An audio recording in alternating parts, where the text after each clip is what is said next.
Well, this is my new GoPro 8 camera, and when I first got it, I experienced a load of what they call mains flicker, and I was looking at YouTube to find ways to get that to stop, and they were coming up with all sorts of things like go into the app and do this, that and the other.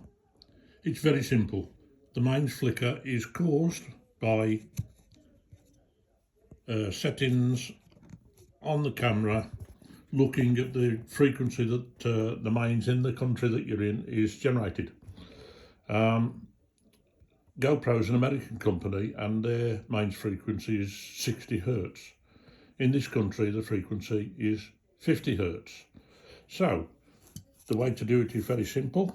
In video mode, swipe down until you get that screen, press preferences, general,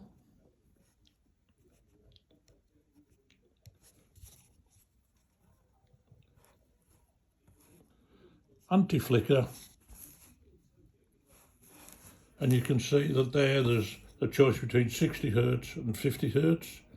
Simply change to 50 hertz and that will get rid of your mains flicker. Hope you find this video useful. If you do, please click like and subscribe. Thank you.